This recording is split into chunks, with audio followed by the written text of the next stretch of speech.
Saudara, usai Presiden Prabowo Subianto menetapkan Ibu Kota Nusantara IKN menjadi ibu kota politik pada tahun 2028, belakangan surat kabar Inggris The Guardian secara khusus menyoroti perkembangan pembangunan IKN di bawah kepemimpinan Prabowo. Dalam judul artikelnya ditulis IKN terancam jadi kota hantu. Artikel ini dimuat pada hari Rabu tanggal 29 Oktober 2025 dan dikemas dengan bentuk kritik yang berjudul Ibu Kota Baru Indonesia Nusantara terancam jadi kota hantu. The Guardian menyoroti dana negara untuk proyek IKN telah menurun drastis, sementara pembangunannya melambat dan sedikit pegawai negeri yang bersedia pindah dari Jakarta. Artikel ini juga menggambarkan di sepanjang deretan bangunan baru yang futuristik, Boulevard Nusantara sebagian besar kosong kecuali beberapa tukang kebun dan turis yang penasaran datang ke sana. Sebelumnya, Presiden Prabowo Subianto telah menetapkan Ibu Kota Nusantara IKN menjadi ibu kota politik pada tahun 2028. Ketetapan ini dituang dalam Peraturan Presiden Nomor 79 Tahun 2025 tentang pemutakhiran rencana kerja pemerintah tahun 2025. Dalam Perpres turut dirinci syarat IKN menjadi ibu kota politik tahun 2028.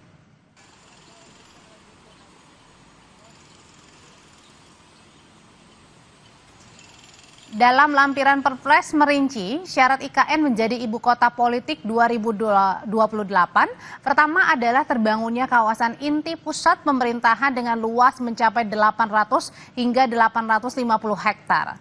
Selanjutnya, presentase pembangunan gedung perkantoran di IKN ini mencapai 20%. Sedangkan presentase pembangunan hunian rumah tangga yang layak, terjangkau, dan berkelanjutan di IKN mencapai 50%.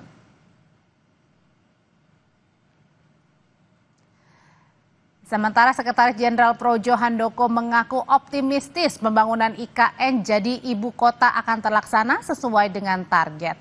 Ia menyebut IKN yang terancam menjadi ibu kota hantu adalah bagian dari perhatian publik. Dirinya meyakini Ibu Kota Nusantara IKN akan tetap berfungsi sesuai dengan amanat undang-undang.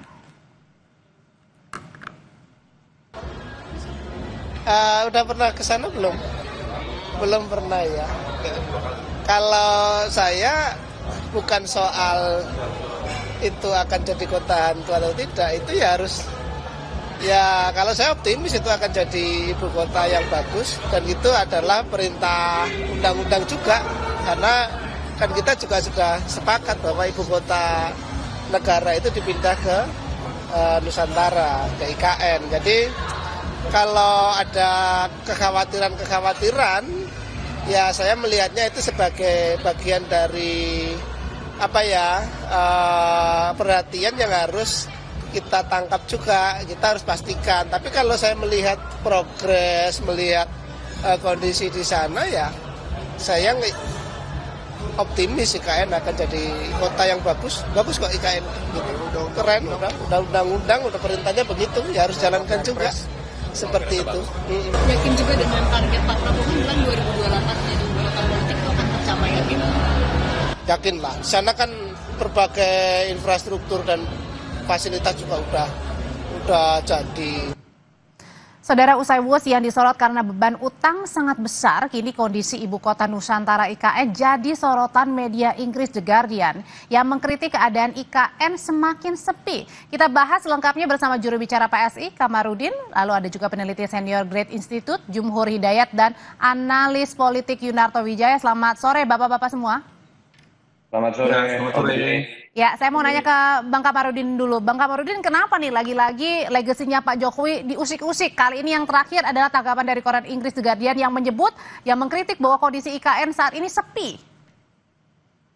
Jadi begini ya, Pak Jokowi itu kan membangunnya ya, melihat sesuatu itu secara visioner, jangka panjang ya. Begitu juga dengan IKN. IKN ini amanah pendiri bangsa ya. Soekarno sudah menggagas ya IKN itu tahun 60 ya. Dan kemudian dieksekusi oleh Pak Jokowi dan kemudian Pak Prabowo melanjutkannya. Jadi saya kira nggak ada yang salah dalam hal ini. IKN ya progresnya on the track. Juga Pak Prabowo sudah berkomitmen melanjutkan IKN dalam kepemimpinannya. Hal itu juga bisa kita lihat dengan peraturan presiden ya baru-baru ini dikeluarkan oleh Pak Prabowo terkait dengan penetapan IKN ini menjadi ibu kota politik tahun 2028. Itu sudah jelas. Ya. Bang Kamarudin. Targetannya dan capaiannya ya itu sudah jelas. Ya. Oke. Saya kira sudah jelas. Targetnya sudah jelas, capaian sudah jelas, komitmennya juga sudah jelas akan melanjutkan ibu kota Nusantara nih. Tapi pertanyaannya kenapa ini dikritisi bahkan sama The Guardian yang merupakan koran Inggris begitu, koran luar negeri dengan menyebut bahwa IKN ini seperti kota hantu. Kita begini ya, kita ini lagi membangun bangsa ya. Tentunya kritikan-kritikan ya, baik di internal maupun dari luar ya kita tetap harus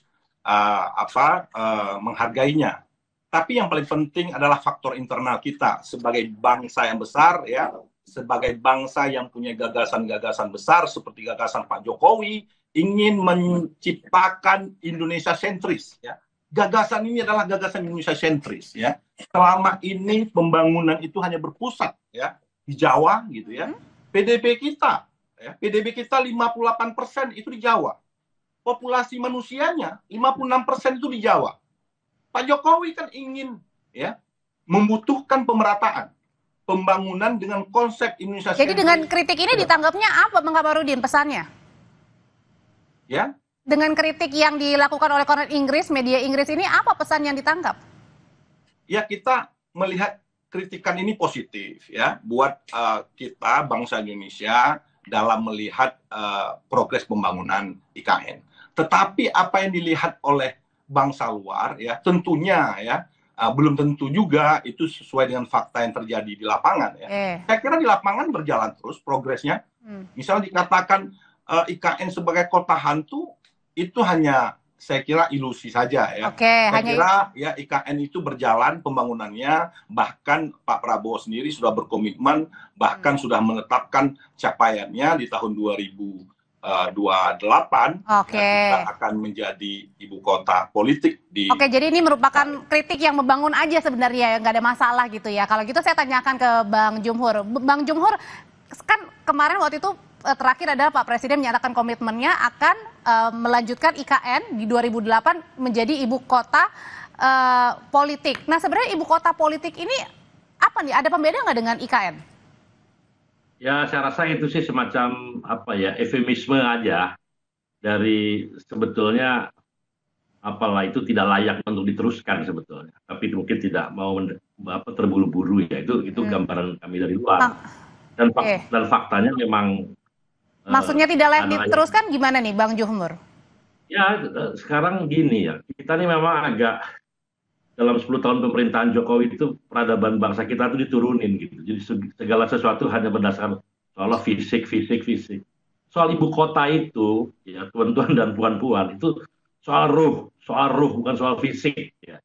Jadi kalau bangun fisik itu semua orang juga bisa, dan yang menarik lagi bahwa pembangunan IKN juga tidak dalam satu perencanaan yang utuh gitu loh.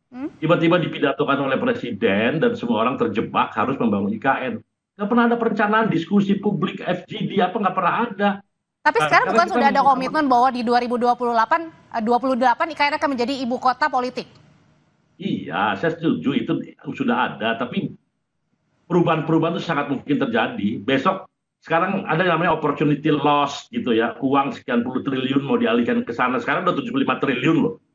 Nah, sementara kita tahu ada berapa puluh juta orang yang miskin yang kelaparan, bahkan apa itu nggak lebih penting gitu untuk pertumbuhan ekonomi, pusat pertumbuhan hasil satu titik dengan dana sebesar itu, dengan uang sebesar itu kalau tiap beberapa kota dibesarkan dengan tambahan 2-3 triliun nanti jangan-jangan tuh menjadi pusat pertumbuhan dari beberapa puluh kota gitu loh. Idenya tuh jadi tidak science and knowledge based economic policy. Jadi tidak berbasis sains dan ilmu pengetahuan pengambilan kebijakan pada waktu itu. Dan kita sekarang tidak usah terjerumus mengikuti kegagalan itu dan Jadi ada artinya ide kalau yang dianggap lain kegagalan mungkin tidak benar. dilanjutkan, Bang Jumhur? Ada ide kenapa?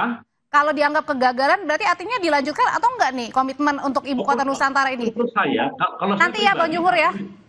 Tahan dulu ya, Apa? usai jeda tetap bersama kami di Kompas Petang.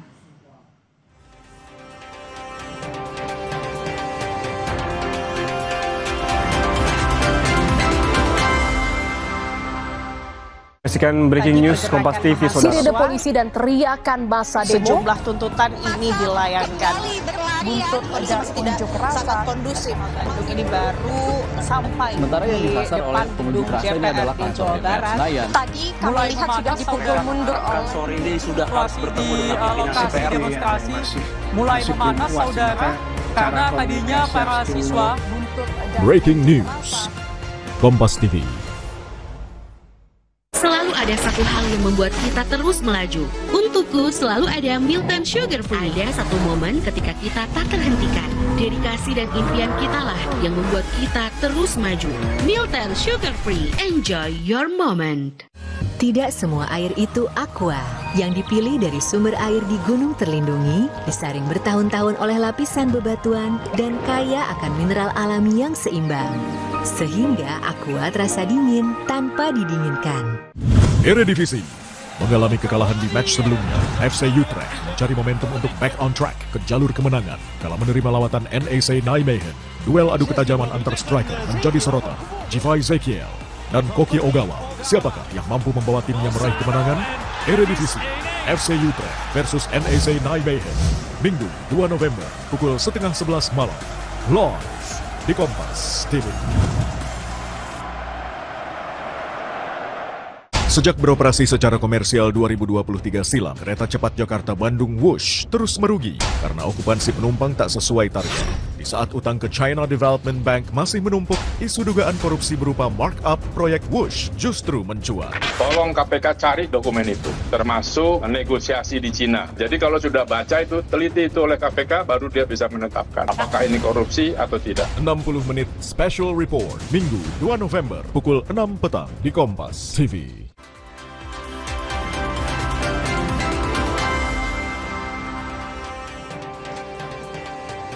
Oke, sebelum kita berdialog di sore hari ini, kita akan memperlihatkan lagi sebenarnya apa sih yang dikritik dari koran The Guardian yang menyebut bahwa Ibu Kota Nusantara atau IKN ini terancam menjadi kota hantu, begitu ya. Itu adalah highlight ya atau tema atau judul besar yang dibuat pada tanggal 29 Oktober 2025.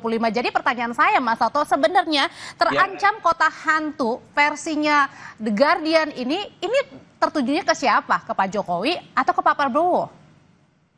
Iya, harus ditujukan kepada Pak Prabowo yang masih punya otoritas untuk menyimpulkan dan memutuskan apakah ini akan diteruskan atau tidak. Diteruskan pun dalam skala waktu berapa lama. Karena setiap pengambilan keputusan akan menimbulkan resiko.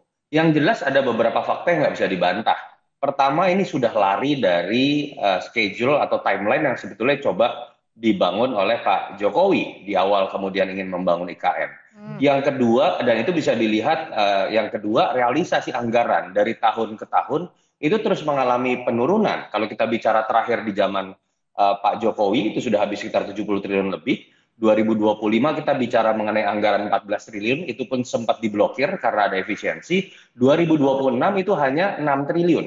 Pertanyaannya kemudian kan adalah, saya nggak bisa menyalahkan Guardian, bahwa ketika ada sesuatu yang sudah dibangun, dan kemudian anggarannya malah terus-menerus makin kecil, apakah kemudian yang dibangun itu tidak akan menjadi sesuatu yang mangkrak? Dan kemudian terlihat seperti kota hantu, tanda kutip ya. Itu menurut saya hal yang lumrah. Nah, ini yang menurut saya memang harus ditegaskan oleh Pak Prabowo. Karena ada faktor ketiga yang kita lihat, betul ada Perpres yang kemudian memastikan keberlanjutan pembangunan, tapi ada terminologi yang berubah loh. Bahwa ini tidak disebut lagi sebagai ibu kota negara, tapi ibu kota politik. Silakan. Jadi artinya apa Mas Toto dengan tadi anggarannya semakin berkurang kemudian di 2008 sebenarnya? Kalau anggaran semakin berkurang, jelas Audrey, bahwa Pak Prabowo itu memang dalam skala prioritasnya. Ketika kita bicara Astacita, ketika bicara mengenai bagaimana kampanye politik Pak Prabowo ini tidak memprioritaskan IKN. Pak Prabowo ini fokus pada dua hal. Satu, pangan. kedua masalah energi, kalau mau ditambah yang ketiga adalah penambahan alutsista. Makanya kalau kita lihat keseluruhan anggaran di pemerintahan Prabowo itu hanya 3 itu saja yang Berarti artinya di 2028 menjadi ibu kota politik ini belum tentu terlaksana. Pertanyaan saya, ibu kota politik apa, Audrey? Itu tidak ada di undang-undang. Bang Jumhur Saya ingin menjawab mendengarkan dari mungkin dari Bang Kamarudin ya, Bang Jumhur saya pikir tidak dalam posisi itu karena Bang Jumhur tidak setuju. Dan itu tidak pernah terjelaskan. Ketika ditanyakan ke KSP, tidak bisa dijelaskan juga. Kita mungkin bisa lihat, bisa kemudian menyimpulkan dari situ dulu. Kenapa sih kemudian terminologi ini diubah? Sehingga kemudian kalau bisa dijelaskan, kita bisa tahu niatnya ini memang diteruskan atau tidak. Kalau menurut saya, kita biarkan Pak Prabowo dalam konteks berbicara mengenai Indonesia. Apakah anggarannya cukup atau tidak? Apakah ini baik untuk Indonesia atau tidak? Jangan dilihat dari sisi hubungan baik Pak Prabowo dengan Pak Jokowi. Ini masalah yang jauh lebih. Oke, kalau gitu untuk penegasan saja kalau gitu Bang Kamarudin, sebenarnya apa sih tanggapan dari Pak Jokowi sendiri? Pak Jokowi sudah tahu pastikan dengan 2028 ini berkomitmen Pak Prabowo untuk menjadikan IKN sebagai ibu kota politik. Apa tanggapannya Pak Jokowi? Ya, ini saya bukan mengomentari tanggapan Pak Jokowi ya. Kalau Pak Jokowi ya silahkan diminta tanggapannya. Gitu. Dari PSI, saya sebagai juru bicara PSI gitu ya. Yang pertama memang gagasan awal Pak Jokowi itu ya terkait dengan IKN itu adalah ibu kota politik ya. Kemudian Jakarta menjadi ekonomi sentris ya. Ya pusat ibu kota ekonomi pemerintahan Bang Kamarudin. Ya. Ibu kota politik itu belum pernah muncul sebelumnya. Besar itu yang digelontorkan ya oleh Pak Jokowi untuk kemudian bagaimana membangun bangsa ini yang lebih berkeadilan ya dan berkelanjutan. Kemudian Pak Prabowo ya, skema Pak Prabowo itu sudah jelas ya, targetannya sudah jelas ya. Perpres yang dikeluarkan ya beberapa minggu yang lalu itu menandakan komitmen beliau ya untuk bagaimana melanjutkan IKN menjadi pusat ibu kota politik ya, atau kemudian menjadi sentral pemerintahan di IKN. Itu saya kira sudah jelas. Oke, kalau gitu saya mau tanya deh, kalau gitu berkaitan dengan Perpres 79 ini tentang komitmen Pak Prabowo untuk melanjutkan IKN menjadi ibu kota politik dan di 2028, pertanyaan apakah ini bentuk komitmen dari seorang Pak Prabowo Subianto untuk melanjutkan proyek IKN, Bang Jumhur? Saya kira itu adalah komitmen Pak Prabowo ya. Kita tahu ya Pak Prabowo sama Pak Jokowi ya saling berkoordinasi terkait dengan keberlanjutan ya pembangunan-pembangunan yang telah pertanyaan ini saya tujukan ke Bang Jumhur, Bang Kamarudin, sebentar. Kemudian dilanjutkan oleh Pak Prabowo. Itu saya kira sudah clear. Terkait persoalan persoalan alokasi APBN ya, itu persoalan teknis ya. Itu juga bisa diundur di tahun berikutnya. Ya. Oke, sebentar Bang Jumhur. Bang Kamarudin sebentar. Skemanya tidak hanya persoalan skema APBN ya, pembangunan IKN ini. Saya kira itu. Oke, Bang Kamarudin. Bang Kamarudin sebentar ya. Tahan dulu sebentar, Bang Jumhur. Kalau gitu apa tanggapannya sebenarnya di Perpres 79 ini, apakah ini merupakan bentuk komitmen yang serius betul dari Pak Prabowo dan kenapa juga mengubahnya ke ibu kota politik bukan ibu kota Nusantara begitu? Komitmen yang sangat serius dari Presiden Prabowo itu pada rakyat, memberdayakan rakyat jelata, itu yang komitmen yang paling pasti. Kalau untuk IKN menurut saya itu ini feeling saya itu kayak semacam eufemisme ya cara perlahan-lahan untuk meyakinkan kita tidak radikal untuk menghentikan stop. Bahkan mungkin ini proses daripada opportunity loss ya. Jadi berkurang dan kemudian nanti pada waktunya barangkali ada ide-ide untuk menjadikan itu semacam ibu kota Kalimantan Timur itu pernah muncul kan di DPR atau itu saya rasa itu baik gitu loh. Jadi tetap itu jadi semacam orang bisa melihat ke sana, bisa istirahat juga orang-orang pusat. Presiden mau rapat sekali-sekali kayak di Cipanas, Tampak Siring, Bogor, saya rasa itu baik-baik aja. Tetap menjadi kegiatan ekonomi, tapi tidak lagi membutuhkan biaya paling banter, biaya perawatan lah. Nah, kalau itu saya rasa pasti masuk akal. Jadi tidak kita sebut sama sekali kota hantu, tidak. Apalagi kalau bisa dilobi ibu kota Kalimantan Timur pindah ke situ. Wah itu dahsyat tuh. Jadi itu bisa hidup. Jadi tidak jadi kota hantu. Oke, tapi kemudian kenapa dirawat juga kalau misalnya memang tidak jadi apa-apa nantinya? Jadi begini, enggak apa-apa. punya istana bagus kan, kita kalau punya istana oke-oke aja, karena itu udah jadi nggak bisa diapa-apain juga, masa mau dirubuhin kan nggak mungkin dong. Tapi jangan sampai itu kemudian sama sekali tidak bermanfaat untuk publik gitu loh. Setidak-tidaknya sudah dibangun di situ bisa dimanfaat menjadi ibu kota. Jangan sampai tempat wisata. Oke, jangan sampai tidak bermanfaat untuk publik. Sebenarnya ini problemnya di mana Mas Toto melihatnya? Sebenarnya komitmen yang kemudian dipertanyakan untuk dijalankan atau tidak, atau memang investornya yang sedikit di sana untuk berinvestasi, atau ada apanya ini tidak dilanjutkan? Kalau ya, kan makanya jadi terancam ibu kota, jadi kota hantu. Iya, tadi saya belum mendapatkan jawaban tuh ketika bicara terminologi mengenai ibu kota politik, kenapa kemudian muncul pertama kali. Saya harus ralat ya, Pak Jokowi tidak pernah sekalipun menyebutkan Bang Kamarudin ini istilahnya ibu kota politik. Ibu kota politik itu baru muncul di Perpresnya Pak Prabowo, dan itu sampai sekarang tidak pernah dijelaskan. Yang kedua, Audrey, bagaimana realisasi anggaran yang terus-menerus turun, itu kan memperlihatkan skala prioritas. Apakah itu sah-sah saja? Sah-sah saja. Rakyat sudah memberikan otoritas sepenuhnya kontrak politik kepada presiden yang baru.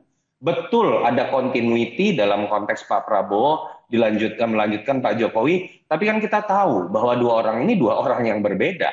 Konteksnya menurut saya sampai sekarang berhenti pada level bahwa Pak Jokowi bisa menitipkan anaknya saja kok menjadi wapres, tapi ketika berbicara program, dari awal kalau kita belajar mengenai karakter kepemimpinan, prioritas kampanye politik, Pak Prabowo dan Pak Jokowi punya prioritas yang berbeda. Silahkan dilihat prioritas anggaran Pak Jokowi selama 10 tahun dengan prioritas anggaran Pak Prabowo dalam 2 tahun terakhir. Jadi artinya benar sangat berbeda. Mas Toto, jadi artinya jangan-jangan sah saja. Oke, jadi artinya jangan-jangan benar nih terancam menjadi kota sepi begitu versinya The Guardian nih. Artinya begini Audrey, betul ini nggak bisa hitam putih bahwa ketika berbicara mengenai melanjutkan atau stop itu bisa dilakukan langsung begitu saja. Contoh, kalau kemudian melanjutkan, nggak bisa juga Pak Prabowo dipush untuk kemudian anggarannya sekencang Pak Jokowi. Karena kita punya keterbatasan cash flow. Tapi andai kata pun di stop, saya sepakat juga dengan Bang Jumhur. Nggak mungkin di stop begitu saja, karena kemudian pertanyaannya apakah kemudian itu bisa dianggap kerugian negara? Uang yang sudah keluar hampir 100 triliun. Artinya, kita nanti akan tetap melihat bahwa apakah kemudian ini akan dialokasikan sesuai dengan amanah undang-undang awal, atau bukan tidak mungkin akan terjadi perubahan undang-undang.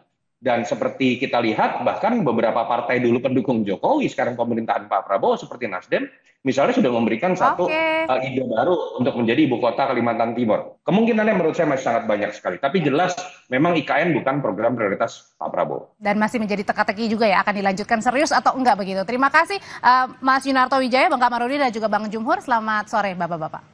Makasih, sore Bang Kamarudin. Tetaplah bersama kami di Kompas Petang. Setelah ini kami hadirkan informasi dari skuad asuhan Nova Arianto tergabung di grup H bersama dengan Brazil, Zambia, dan Honduras. Timnas akan menghadapi Zambia pada 4 November.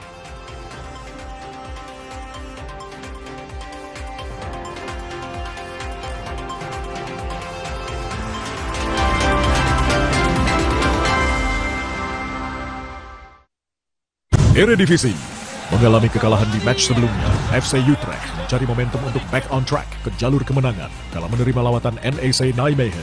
Duel adu ketajaman antar striker menjadi sorotan.